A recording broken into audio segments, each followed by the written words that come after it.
Bonjour à tous et bienvenue sur Monaco Info. Nous sommes le mercredi 27 décembre. Voici les titres qui seront développés dans cette édition. Et nous ouvrirons une page sport avec tout d'abord l'Automobile Club qui a récompensé ses licenciés, notamment Charles Leclerc. De la boxe, nous reviendrons sur la 10e édition du Monaco Boxing Challenge. Et enfin, le Théâtre des Muses vous attend du 29 au 31 décembre pour un spectacle musical et drôle, piano, rigoletto et tutti frutti. Débutons ce journal par cette traditionnelle soirée de l'Automobile Club. L'ACM a mis à l'honneur ses licenciés qui se sont illustrés tout au long de la saison. Reportage de Frédéric Hélion. Il gravit les échelons du sport automobile à toute vitesse. Champion de GP3 il y a 2 ans, Charles Leclerc a récidivé cette saison en s'adjugeant le championnat de Formule 2.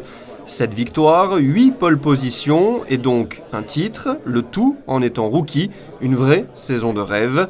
Le pilote monégasque ainsi que les autres licenciés de l'Automobile Club de Monaco, qui se sont illustrés cette saison, ont été mis à l'honneur en fin de semaine dernière à l'ACM. Ça fait énormément plaisir que l'Automobile Club me félicite sur une soirée comme ça, voir toutes les personnes qui m'ont aussi aidé. Cette année, ça fait toujours plaisir et voilà, la soirée est vraiment magnifique. Et je remercie beaucoup l'Automobile Club de Monaco pour cette belle soirée. Au palmarès de Formule 2, Charles Leclerc succède à Lewis Hamilton, Romain Grosjean ou Nico Hülkenberg. 3 pilotes qu'il retrouvera la saison prochaine en Formule 1. Le pilote monégasque sera au volant d'une Sauber Alfa Romeo et va passer un hiver studieux pour être fin prêt pour le début de saison. International de l'Automobile Club de Monaco de 2010, qui est au fond, et quelques photos souvenirs de tes superbes performances de l'année. Il y a pas mal de préparation physique dans toute la première partie de la saison pour être préparé du mieux possible pour la première saison en F1. Et ensuite aussi beaucoup de préparation sur toutes les procédures parce qu'il y en a quand même beaucoup plus qu'en Formule 2. Et ensuite essayer de s'acclimater le plus rapidement possible à ces nouvelles voitures. Ce sera très important. C'est vrai que c'est une première année, mais bon, je suis là pour montrer ce que je vaux et j'ai vraiment envie de rapporter le meilleur résultat possible au team. Donc il va falloir bosser et essayer d'être au top dès la première course. Charles Leclerc portera l'an prochain le numéro 16, clin d'œil du destin, comme Louis Chiron, premier pilote monégasque en Formule 1, qui roulait notamment dans les années 30 au volant d'une Alfa Romeo. Sport toujours, la 10e édition du Monaco Boxing Challenge s'est déroulée une fois encore à l'espace Léo Ferré entre combats professionnels et amateurs. Retour sur cette soirée dans ce reportage. 8 combats, 3 en amateur et 5 en professionnel. Voilà le programme de cette 10e édition, déjà du Monaco Boxing Challenge, avec en tête d'affiche le dernier combat de la soirée, celui qui a opposé le Français du Canet-Rocheville, Dylan Chara. 14 combats avant cette rencontre pour 14 victoires. Il est à droite de l'écran. En face, l'Ukrainien Igor Fanian, 28 combats, 15 victoires. Le Français applique une belle boxe, il est puissant, rapide, il fait constamment reculer son adversaire et pourtant l'Ukrainien en face n'est pas un faire-valoir, c'est un valeureux combattant avec une belle garde, il a de l'expérience, mais Dylan Rocher, bien plus rapide et endurant, mène la danse, il domine son adversaire, le combat ira au terme des 10 rounds, le verdict est sans surprise et d'une logique implacable, Dylan Rocher remporte son 15e combat. Il était très dur quand même comme adversaire, il avait beaucoup d'expérience et pas mal de vices quand même, il était bon, il était malin. Je me suis un peu jeté parfois, ce qui a amené à me faire contrer. Mais voilà, j'apprends mon métier, c'était mon premier 10 rounds. Je me suis senti bien physiquement, j'ai eu des petits coups de mou parfois, mais ça allait. Et voilà, donc je suis assez satisfait. Mais je dois retourner au travail parce que pour aller au très haut niveau, j'ai encore besoin de bosser et d'avoir beaucoup de combats comme ça. Donc voilà. À noter parmi tous ces affrontements en poids mouche, le Français Vincent Legrand, short noir, face au Géorgien Jabba Mimichichi, non pas Mimisiku pour les cinéphiles. Vincent Legrand déroule son allonge et avance constamment. Son travail de sape fonctionne. Le Géorgien est touché au foie à la 3e reprise. Le Français l'emportera sur arrêt de l'arbitre quelques secondes plus tard. En mi-lourd, du côté monégasque, l'assémiste Mathieu Bernardet, short noir, effectué son premier combat professionnel. Il est opposé à un Ukrainien qui, lui, a 5 combats à son actif. Et pour une première, Mathieu Bernardet s'en est bien sorti. Il est plus petit, avec une plus petite allonge. Il va devoir aller au combat. Et c'est ce qu'il a fait. Il prend possession du ring. Avec des crochets puissants, le boxeur du club monégasque l'emporte au point logiquement. Victoire au point de Mathieu Bernardet.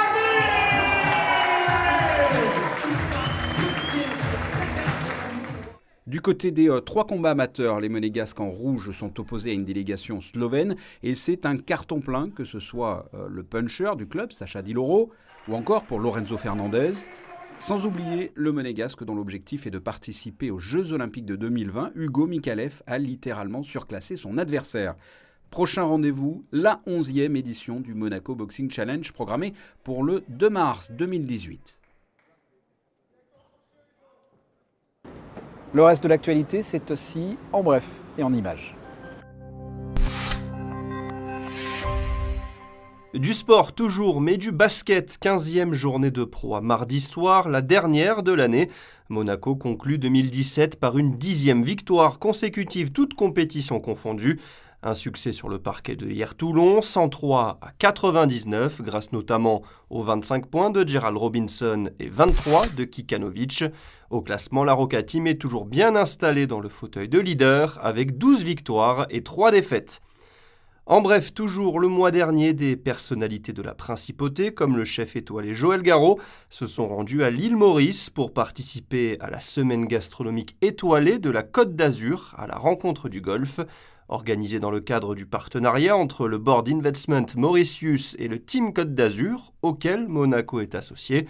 L'événement allié soirée gastronomique et compétition de golf.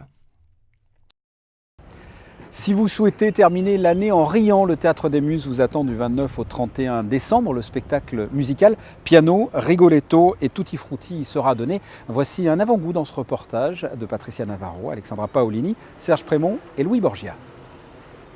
Il a pendant longtemps été le pianiste de l'humoriste Smaïn. De quoi donner des idées à ce musicien bourré d'humour. Alain Bernard est sur la scène du Théâtre des Muses pour vous permettre de terminer l'année avec le sourire. Il enchaîne les bons mots et la mise en scène est signée Pascal Légitimus, qui a fait les grandes heures des inconnus.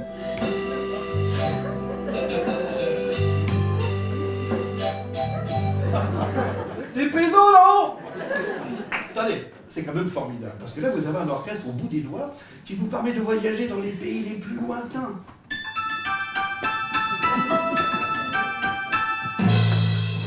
Alors vous les sentez pas, là, les naines de quartier chinois? Et tant d'autres destinations exotiques.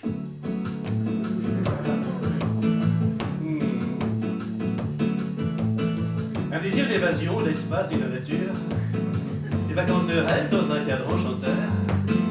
Le soleil toute l'année, les saveurs épicées. Un accueil sur le rose, sur une autre pareille. Une seule destination. Tourcoing. Grâce à mon copain Pascal Légitimus, on a écrit ce Piano Rigoletto. C'est lui qui a trouvé le concept du professeur, le concept du cours de musique. Et donc on a mis toutes ces idées en ordre. Donc ça me tenait depuis longtemps de faire... J'adore la musique bien sûr. Et puis comme j'ai beaucoup évolué dans le milieu de l'humour, des humoristes, donc voilà, j'ai essayé d'avoir ma petite patte et ma touche personnelle.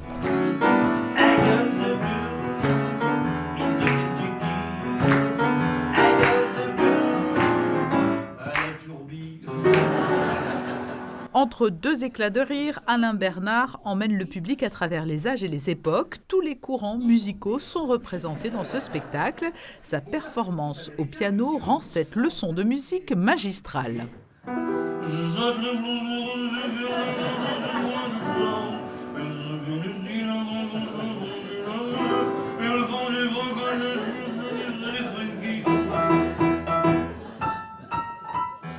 Oui, a priori, les gens se marrent bien, mais oui, parce que c'est un spectacle quand même de détente, c'est un spectacle musical avant tout, d'humour musical, donc il y a les deux. C'est un cours de musique, pour résumer, un cours de musique mais un petit peu loufoque, un petit peu extraordinaire, quoi. C'est pas très académique tout ça, donc c'est un prétexte à un petit sketch, à rigolade et à un recul sur la musique.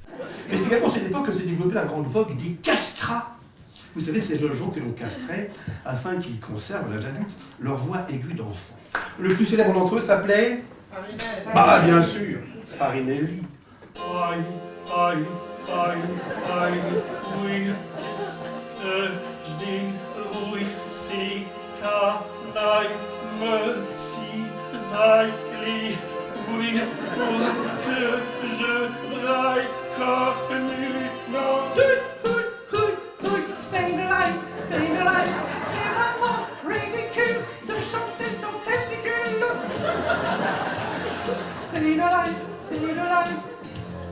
Farinelli.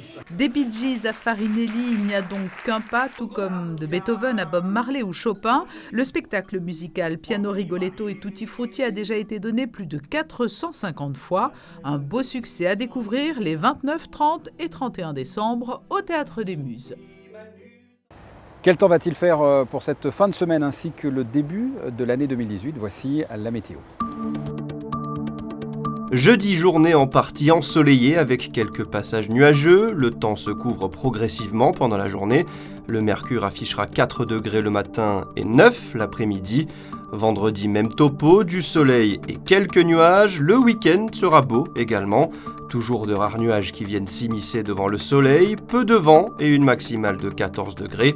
La tendance restera la même pour le début de semaine prochaine avec une alternance de soleil et de passages nuageux.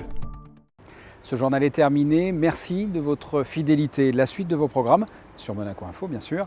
À très bientôt. Au revoir.